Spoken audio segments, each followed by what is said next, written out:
అందరికీ నమస్కారం. సంస్కృతి సంపద యూట్యూబ్ ఛానల్ తరపున అందరికీ స్వాగతం. శ్రీమద్ భగవద్గీత ఆధ్యాత్మిక రహస్యాలు అనే శీర్షికలో శ్రీ త్రినాథ్ గారు ధారావాహిక ప్రసంగం చేస్తున్నారు. వారి ధారావాహిక ప్రసంగంలో ఈ రోజు 642వ ప్రసంగం చేస్తున్నారు. శ్రీ త్రినాథ్ గారికి స్వాగతం. నమస్కారం అండి. ఓం శాంతి. శ్రీమద్ భగవద్గీత ఆధ్యాత్మిక రహస్యాలు ఈ యొక్క కార్యక్రమాన్ని వీక్షిస్తున్నటువంటి సోదర సోదరిమణులందరికీ కూడా హార్దిక స్వాగతం, సుస్వాగతం, నమస్తే. ముందుగా మనము ధార్మికము ఆధ్యాత్మికము అన్న విషయాన్ని మనం చర్చిస్తున్నాం. మరొక అంశాన్ని మీ దృష్టికి తీసుకొని వస్తున్నానండి. మామూలుగా ధార్మిక జగత్తులో మనం కన్వర్షన్స్ అనే మాట వింటున్నామండి. అర్థమైందండి? ఈ ధర్మాల మధ్యలో కన్వర్షన్స్ అర్థమైందండి. హిందువులు క్రిస్టియానిటీ తీసుకోవడం, లేకపోతే ఇస్లాం ధర్మాన్ని తీసుకోవడం, అక్కడ వాళ్ళు కొంతమంది హిందూ ధర్మాన్ని తీసుకోవడం, ఇలాగా ఈ కన్వర్షన్స్ అనే మీద చాలా చర్చ కూడా జరుగుతుంది.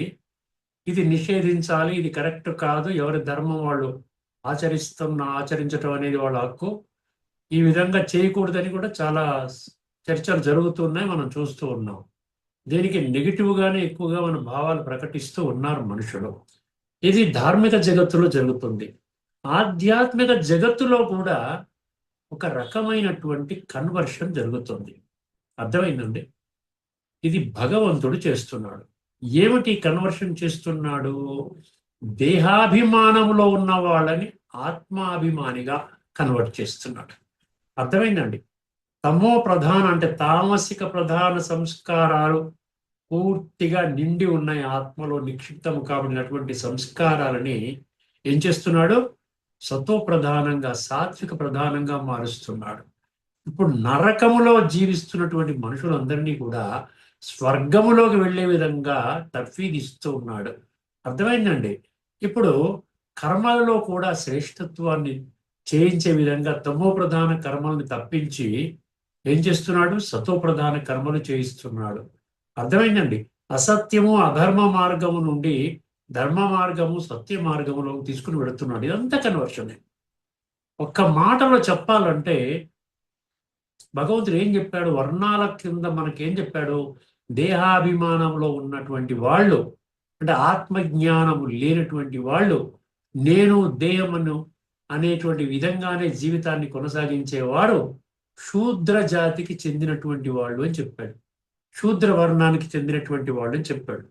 ఇప్పుడు ఇటువంటి శూద్రులని భగవంతుడు ఈశ్వరీయ జ్ఞానము మరియు రాజయోగము అనే ప్రక్రియ ద్వారా ఏం చేస్తున్నాడండి? బ్రాహ్మణులుగా తయారు చేస్తున్నాడు. అర్థమై ఎంత గొప్ప కన్వర్షన్ అండి ఇది. ఇది ప్రతి ఒక్క వ్యక్తికి సంబంధించిందండి. ఈ కన్వర్షన్ అనేది ఏదో ఒక ధర్మానికి, ఒక వర్ణానికి, ఒక కులానికి, మతానికి, జాతికి సంబంధించింది కాదు. విశ్వాత్మలందరినీ కూడా అందరికీ ఆఫర్ ఇచ్చాడు. నేను ఈ విధంగా ఒక లోయర్ లెవెల్ నుండి హయ్యర్ లెవెల్లో కన్వర్ట్ చేస్తున్నాను. ఎక్కడ శూద్ర ధర్మము, ఎక్కడ బ్రాహ్మణ వర్ణం? చెప్పండి. Highest level. ఆ బ్రాహ్మణుల నుండి మళ్ళీ మనం ఏం చేస్తున్నాడు? దేవీ దేవతలుగా సత్యయుగంలో శ్రేష్టమైన జన్మలను ఇస్తున్నాడు.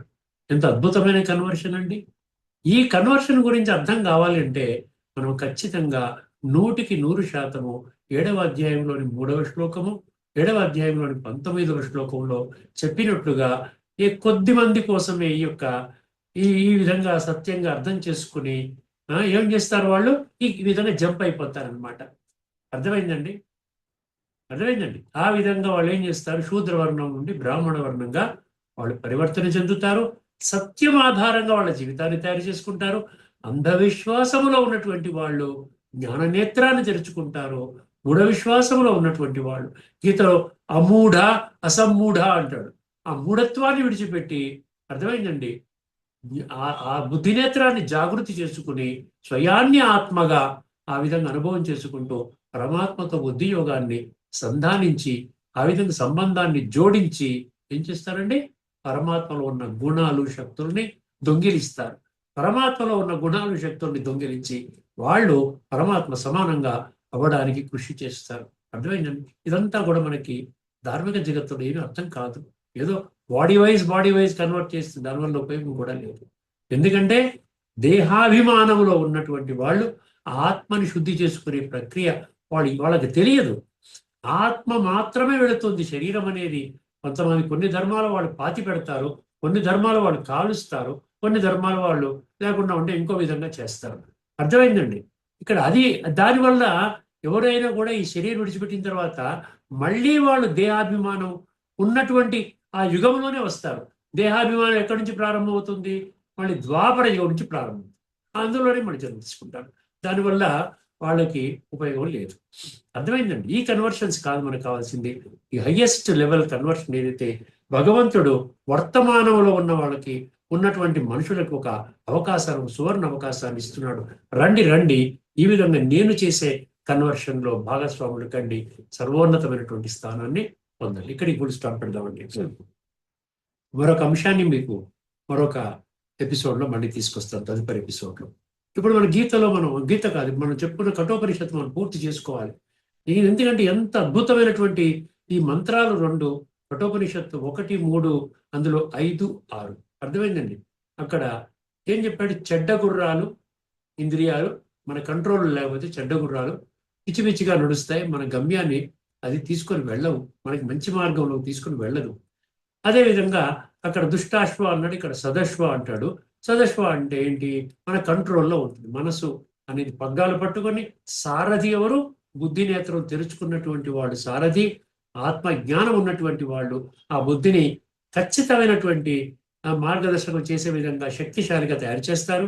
ఆ విధంగా మనసు ఆ పగ్గాలు కూడా గట్టిగా పట్టుకొని ఇంద్రియాలు కొంచెం రాంగ్ రూట్లో వెళ్ళడానికి ప్రయత్నించినా కూడా మళ్ళీ రైట్ రూట్లోకి తీసుకొచ్చేస్తారు.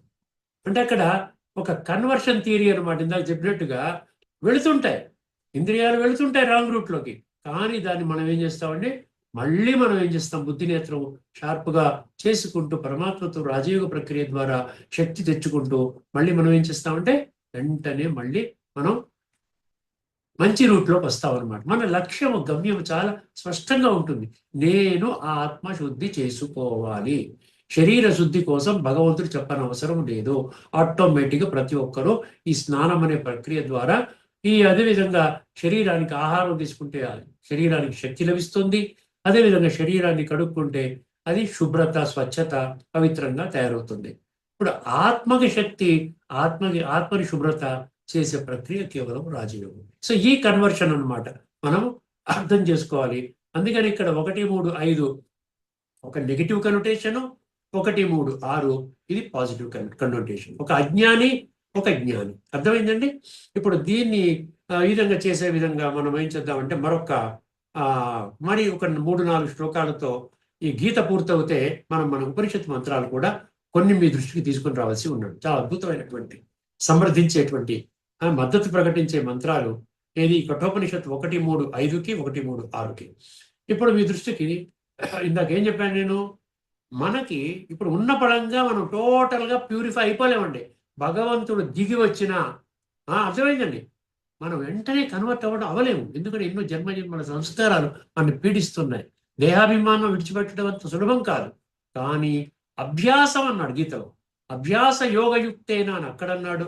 అసంశయం మహాబాహో మనోదుర్నిగ్రహం చరం అభ్యాసేనతు కౌంతేయ వైరాగ్యేనతు గృహ్యతే. అక్కడ అభ్యాస వైరాగ్యాలు మనకి ఇప్పుడు ఇన్స్ట్రుమెంట్స్ లో భగవంతుడు మనకి ఇచ్చాడు. మనసు వెళ్ళిపోతుంది, మళ్ళీ తీసుకుంటారా, వెళ్ళిపోతుంది, మళ్ళీ తీసుకుంటారా. ఇలాగ అభ్యాసం చేస్తూ ఉంటే మనసు ఒక కంట్రోల్లోకి వస్తుంది.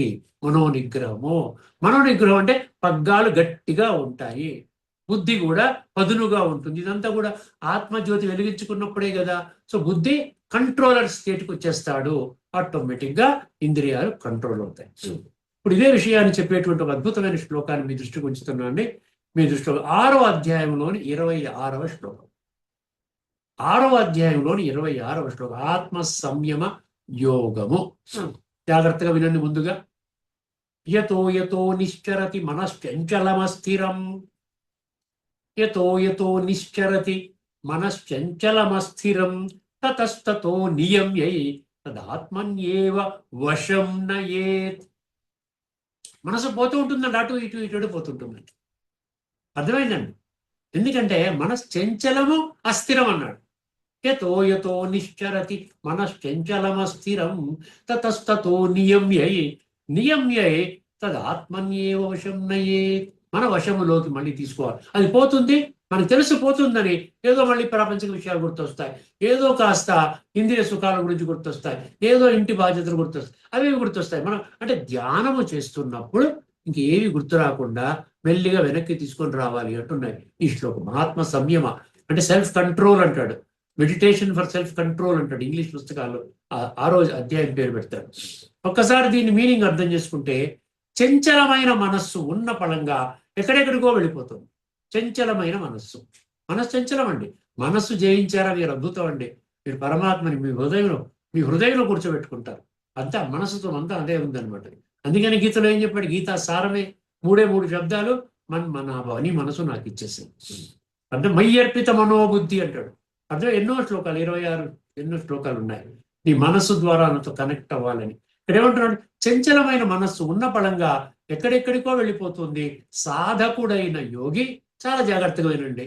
సాధకుడైన యోగి ఏం చేస్తాడు? అక్కడి నుండి దానిని మళ్ళీ నియంత్రించి ఆత్మలో నిలపాలి. మళ్ళీ తీసుకున్నాను, నేను ఆత్మానుభూతి చేస్తున్నాను, మనసు ఎటో వెళ్ళిపోతుంది, దేహాభిమానం నెట్టేస్తుంది, మళ్ళీ ఆత్మాభిమానం, మళ్ళీ దేహాభిమానం వెళ్ళిపోతుంది, మళ్ళీ తీసుకుని వస్తాం. ఇలాగ మనం ఎక్సర్సైజ్ చేయమంటున్నాడు ఈ శ్లోకంలో. అర్థమైందండి? ఆ విధంగా మనం నిలపాలి. ఇప్పుడు కఠోపనిషత్తుకి ఎలా సంబంధం ఇది? 1:3:5లో అయుక్త మనస్సు అన్నాడు, 1:3:6లో యుక్త మనస్సు అన్నాడు. చూసారా? ఒక్కసారి గమనించండి. అయుక్త మనసు అంటే చంచలంగా విడిచిపెడతాం, ఎటువంటి ప్రయత్నము చేయము. అయుక్త మనసు లేకుండా ఉంటే దాన్ని కంట్రోల్ చేస్తాము. భగవంతుడు ఏవైతే చెప్పాడు ఈ శ్లోకంలో కంట్రోల్ చేస్తామో అదేమవుతుంది? యుక్త మనస్సుగా అది ఆ విధంగా చేంజ్ అవుతుంది, మార్పు చెందుతుంది. అయుక్త మనస్సు ఇంద్రియాలను అదుపు చేస్తుంది. ఏమండి? అయుక్త మనస్సు ఇంద్రియాలను అదుపు తప్పిస్తుంది, అదుపు చేస్తుంది కాదు. అయుక్త మనస్సు ఇంద్రియాల యొక్క అదుపు తప్పిస్తుంది. కానీ యుక్త మనస్సు ఏం చేస్తుంది? 1:3:6లో చెప్పిన విధంగా ఇంద్రియాలను వశములో ఉంచుతుంది, కంట్రోల్ చేస్తుంది. ఎంత కరెక్ట్ గా సరిపోతుంది చూసారా ఆ కఠోపనిషత్తుతో ఈ మంత్రము. సో 6:26 ఏం చెప్తుంది? అయుక్త మనస్సును యుక్త మనస్సుగా మార్చే సాధనను బోధిస్తుంది. అర్థమైందండి? అయుక్త మనస్సును యుక్త మనస్సు చేసుకోవచ్చు, దానికి అభ్యాసం కావాలి. నేను ఏమి చెయ్యను, నా పనులన్నీ చేసుకుంటాను, నాకు అసలు సమయమే లేదండి, ఈ ఆధ్యాత్మిక జ్ఞానం నాకు అవసరమే లేదు అన్న వాళ్ళ గురించి కాదండి ఇది. నచికేతుడి లక్షణాలు ఉన్నటువంటి వాళ్ళ గురించి సమాజంలో ఉన్నారు కదా ఇప్పటికే కొన్ని లక్షల మంది ఆ యొక్క మార్గంలో ప్రయాణం చేస్తూ అద్భుతమైన జీవితాన్ని వాళ్ళు గడుపుతున్నారండి. 150 దేశాల్లో ఉన్నారు వాళ్ళు, 5 ఖండాల్లో ఉన్నారు. అన్ని ధర్మాల వాళ్ళకి, అన్ని మతాల వాళ్ళకి, జాతుల వాళ్ళకి, వర్గాల వాళ్ళకి, వర్ణాల వాళ్ళకి, అన్ని రకాల వాళ్ళు ఉన్నారు. అది గొప్పతనం అన్నమాట. భగవంతుడు తయారు చేశాడు ఆ విధంగా.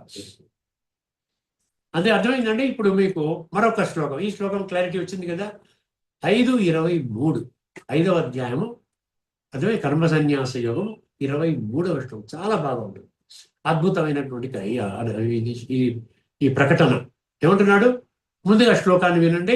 ఇక్కడ ఏంటంటే శరీరంలో ఆత్మ ఉండగానే నువ్వు చెయ్యాలి. శరీరం నుంచి వెళ్ళిపోయిన తర్వాత, మరణించిన తర్వాత ఏం చేయలేవు. ఇది ఆఖరి జన్మ, అంతిమ శ్వాస అంటాడు అన్ని చెప్తా. అందుకని ఏం చెప్తున్నాడు? శరీరము ఉండగానే నువ్వు ఏం చేయాలి? ఈ వికారాల వేగాన్ని జయించాలంట. అర్థమైందండి? వికారాల వేగం, కామము, క్రోధము ముఖ్యంగా. అర్థమైందండి? కామము, క్రోధము చెప్తాడు ఈ రెండిట్లో కూడా. ఈ 2 వికారాలే. ఎక్కడ ఏ శాస్త్రంలో మీరు నమ్ముకున్న ఏదైనా శాస్త్రంలో ఈ 2 వికారాలు మంచి గుణాలు అని ఎక్కడైనా చెప్పబడ్డాయా? Sex, lust and anger. Anger ముందు ఒకటి డి పెట్టామనుకోండి, anger is 1 letter short of danger అంటారు. డేంజర్ ముందు డి తీస్తే యాంగర్. యాంగర్ ఇస్ డేంజర్ అన్నమాట. అర్థమైందండి? ఒకసారి శ్లోకాన్ని వినండి. శక్నోతి హైవ యః సోఢుం ప్రాక్ శరీర విమోక్షణాత్ కామ క్రోధోద్భవం వేగం సయుక్త ససుఖీ నరః. ఇంత ఉంది. అంటే మనము ఆధ్యాత్మికంలోకి మనం కన్వర్ట్ చేస్తే ఈ యొక్క జ్ఞానాన్ని తత్వం ఆధారంగా ఇందులో ఉన్న రహస్యాలు తెలుసుకొని అప్పుడు ఏమవుతుందంటే ప్రతి శ్లోకము అందులో ఉన్న తత్వం నాకేం చెప్తుందంటే నేనే కామము క్రోధము జయించాలి, నేనే అర్జునుణ్ణి, నేనే నచికేతుణ్ణి. అర్థమైందండి? ఏమంటున్నాడు? శక్నోతి హైవ. ఈ మొత్తం యుక్తులన్నీ ఇప్పుడు అంతిమ సమయం నడుస్తోంది కాలచక్రంలో. దాన్ని పెట్టుకొని నువ్వు సహించు. వికారాలు అక్కర్లేదు. ఈ ఒక్క జన్మకి వికారాలు అక్కర్లే. ఈ ఒక్క జన్మకి కావాల్సింది ఆత్మశుద్ధి. ఆత్మశుద్ధి వికారాల ద్వారా అవదండి. వికారాలను విడిచిపెడితే అవుతుంది. శక్నోతి హైవ యహ సోడుం అంటే సహించుమో. ఏమిటంటే దేనికి సహించమంటున్నాడు? ఎప్పుడు సహించాలంట? ప్రాక్ శరీర విమోక్షనాత్ అన్నాడు. ఈ శరీరాన్ని విడిచిపెట్టే లోపల సహించి ఈ ప్రక్రియ చెయ్యాలి. బ్రతికుండగా చెయ్యాలి. అర్థమైందండి? ఇప్పుడు బుద్ధినేత్రాన్ని తెరుచుకుని స్పష్టంగా నేను ఈ 2 వికారాలు విడిచిపెడతాను. భగవంతుడి యొక్క ఆదేశము, స్పష్టమైన ఆదేశం. అర్థమైందండి? ప్రాక్ శరీర విమోక్షణ. ఏం విడిచిపెట్టాలి? కామ క్రోధోద్భవం వేగం. అప్పుడు ఏమవుతుంది? సయుక్త. యుక్త అన్నాడు కదా, యుక్త మనసు, జ్ఞాని, విజ్ఞాని, కఠోపనిషత్తులు వచ్చాయి కదా. సయుక్త ససుఖీ నర. అటువంటి వాడు సుఖముగా ఉంటాడంట, సుఖధామములోకి వెళ్తాడు. మనం ఏమంటాడు? సత్యయుగాన్ని సుఖధామము అంటారు. అంటే స్వర్గం అనమాట. అందులోకి వెళతాడు. ఒక్కసారి చూడండి, ఈ శరీరాన్ని వదిలిపెట్టక ముందే, అంటే జీవించి ఉండగానే ఎవరైతే కామక్రోధాల వేగాన్ని తట్టుకొని వాటిని అణచగలుగుతారో, వాటిని లొంగదీసుకుంటారో, వాటిని కంట్రోల్ చేసుకుంటారో వారే నిజమైన యోగి. వారే నిరంతర సుఖాన్ని పొందుతారు. అర్థమైందండి? ఇక్కడ ఏం చెప్తున్నాడు? కామక్రోధాల వేగానికి లోబడిన వాడు అయుక్త మనస్సు కలవాడు. కామక్రోధాలకు లోబడిన వాడు ఏం చేస్తాడు? అయుక్త మనసు, సెల్ఫ్ కంట్రోల్ లేదు. అర్థమైందండి? ఆత్మనిగ్రహం లేదు. అర్థమైంది? అందుకని ఏం చెప్పాడు ఇక్కడ? 1, 3, 5లో పెట్టినట్టు అందులోకి వెళ్ళిపోతాడు. ఎవరైతే కంట్రోల్ చేయలేరో కామక్రోధాలని, తర్వాత వాటిని నియంత్రించగలవాడు యుక్త మనస్సు కలిగిన విజ్ఞానవాన్. 1, 3, 6 కఠోపనిషత్తు. అర్థమైందండి? అందువలన 5వ అధ్యాయంలోని 23వ శ్లోకం ఏం చెప్తుందంటే, ఇంద్రియ వేగాలపై విజయము సాధించిన వాడే అర్థమైన నిజమైన యుక్తుడు అని బోధిస్తుంది. యుక్తుడు అంటే నిజమైన రాజయోగి, తెలివైన వాడు, భగవంతుని మార్గంలో నడిచేవాడు. అర్థమైందండి? ఇప్పుడు మరొక శ్లోకాన్ని తీసుకొని వస్తాను మీ దృష్టిలోకి. ఇంకొక 2 శ్లోకాలు ఉన్నాయి నేను చర్చించవలసినవి. 16వ అధ్యాయంలోని 21వ శ్లోకం. ఇది చాలా ఫేమస్ శ్లోకం. ఇప్పటికే మనం అనేక మార్లు మనం చర్చించుకున్నాం. త్రివిధం నరకస్యేదం ద్వారం నాశనమాత్మనః కామః క్రోధః తదా లోభః తస్మాత్ ఏతత్ త్రయం త్యజేత్. ఈ 3 నరక ద్వారాలు: కామము, క్రోధము, లోభం. కామము అంటే సెక్స్ లస్ట్ అండి. క్రోధము అంటే యాంగర్. లోభము అంటే గ్రీడ్. అర్థమైందండి? ఈ 3 కూడా నరకానికి డైరెక్ట్ ద్వారాలంట. ఈ 3 పెట్టుకొని మీరు స్వర్గానికి వెళ్ళడానికి మీరు ప్రయత్నం చేస్తున్నారంటే అది వేస్ట్ అనమాట. అర్థమైందండి? ఈ 3 నరక ద్వారాన్ని ముందు ఏం చేయాలి? మూసేయాలి. ఈ వికారాల నుంచి మనం బయటపడాలి. అర్థమైందండి? చాలా స్వచ్ఛంగా భగవంతుడు చెప్తున్నాడు. ఇది లేటెస్ట్, ఇప్పుడు ఉన్నటువంటి అంతిమ సమయం. నాయన, ఇప్పుడు ఇంతకంటే గొప్ప డైరెక్షన్స్ నీకు ఇంకా ప్రపంచంలో ఇచ్చేవాడు ఉండడు. ఇది నేను చెప్తున్నాను అంటే భగవాను వాచి కదా మనం చెప్పుకునేది. ఏమంటున్నాడండి ఇక్కడ? కామము, క్రోధము, లోభము, ఈ 3 ఆత్మ పతనానికి దారి తీసే నరక ద్వారాలు. ఆత్మ పతనానికి దారి తీసే నరక ద్వారాలు. కాబట్టి వీటిని త్యజించాలి. కామ, క్రోధ, లోభాలకు బానిసైన మనస్సు అయుక్త మనస్సుగా మారి ఇంద్రియాలను దుష్టాశ్వాల వలె, అంటే చెడ్డ గుర్రాల వలె అదుపు తప్పిస్తుంది. 1, 3, 5 కఠో. వీటిని జయించిన మనస్సు యుక్త మనస్సుగా మారి ఇంద్రియాలను సదశ్వాల వలె, అంటే మంచి గుర్రాలు, అదుపులో ఉన్నటువంటి గుర్రాల వలె వశములో ఉంచుతుంది. 1, 3, 6 కఠో.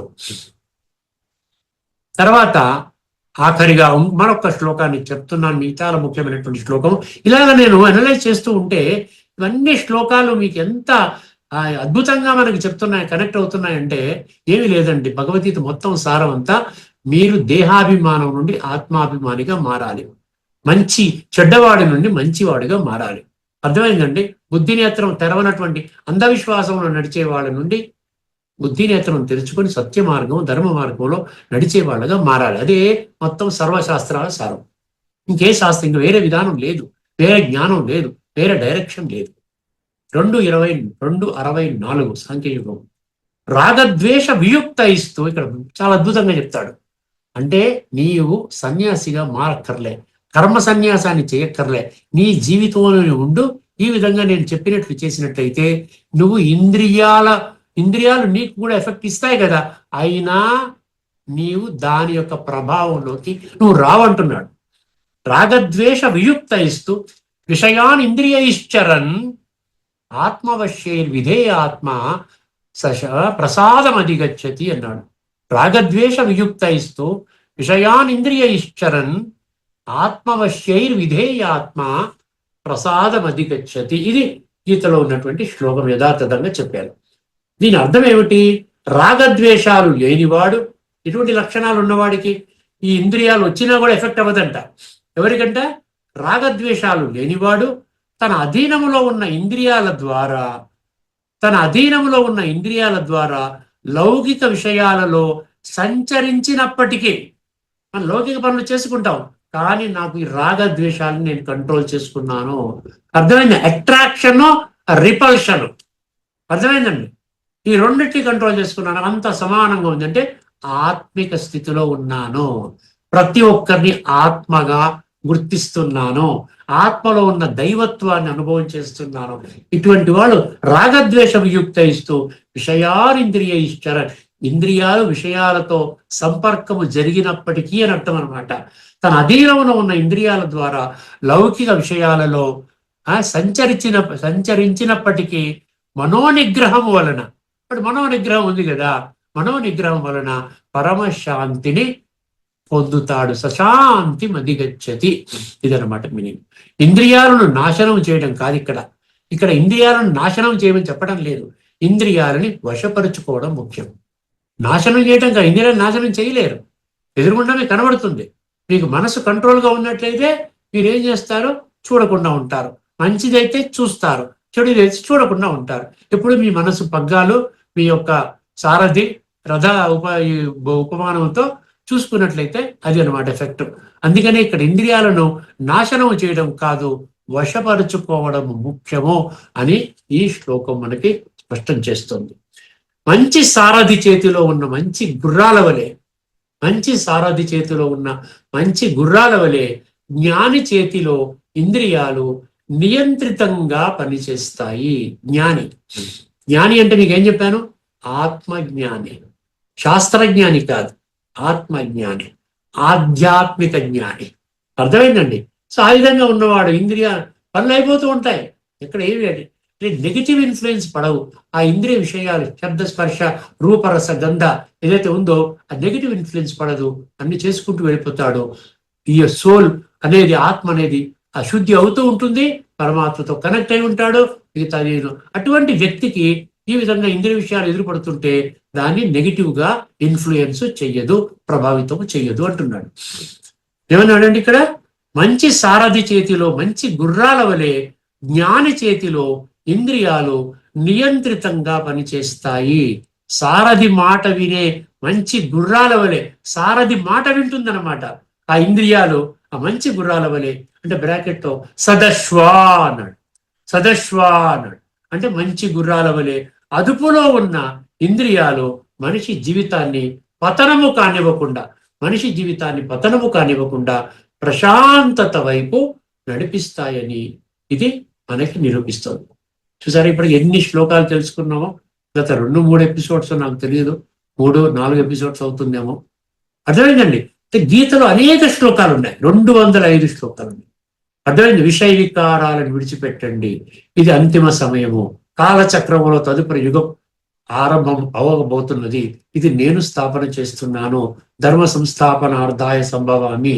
ఇప్పుడు ఇంకా ఇంద్రియ సుఖాల కోసమే మీరు ఆ విధంగా తాపత్రయపడుతుంటే ఇప్పుడు నా మాట వినండి.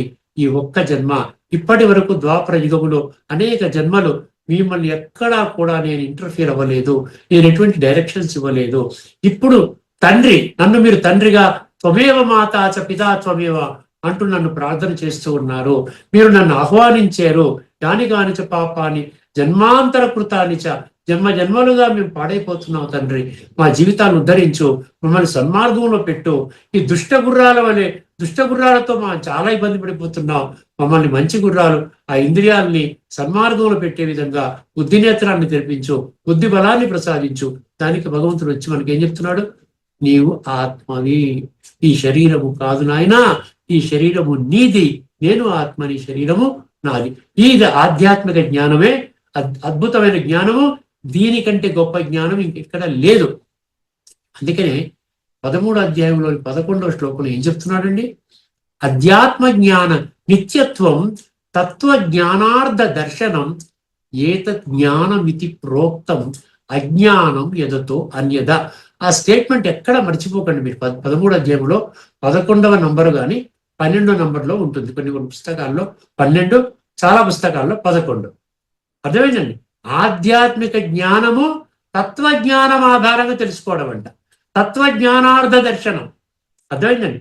ఇది అధ్యాత్మ జ్ఞాన నిత్యత్వం. ఇదేదో అంటే ధార్మికము ఆధ్యాత్మికము మరొక విషయం ఏంటి? ధార్మికం అంటే ఒక 5 నిమిషాలు పూజ చేస్తాం, అయిపోతుంది. మళ్ళీ 24 గంటల తర్వాత మళ్ళీ ఒక 5 నిమిషాలు పూజ చేస్తాం, 5 నిమిషాలు 10 నిమిషాలు, పర్వాలేదు, అరగంట గంట అనుకుందాం. కానీ తర్వాత మళ్ళీ మర్చిపోతాం. అందుకనే ఉన్నాడు అధ్యాత్మ జ్ఞాన నిత్యత్వం. దేని ఆధారంగా వస్తుంది ఆ నిత్యత్వము, ఆధ్యాత్మిక జ్ఞానము? తత్వజ్ఞానార్థ దర్శనం అన్నాడు. తత్వం ఆధారంగానే వస్తుంది. మాం వేతి తత్వత అని 7వ అధ్యాయం 3వ శ్లోకం. ఇలా 16 శ్లోకాల్లో మనకి తత్వం అన్న పదం ఉంది. 8 శ్లోకాల్లో గుహ్యత. ఇందులో ఆధ్యాత్మిక రహస్యాలు చాలా ఇమిడి ఉన్నాయి. ఇవి తెలుసుకోండి. మీరు అనుకున్నట్టుగా భగవద్గీత ఏదైతే మీరు భావిస్తున్నారో ఆ విధంగా నేను చెప్పలేదు.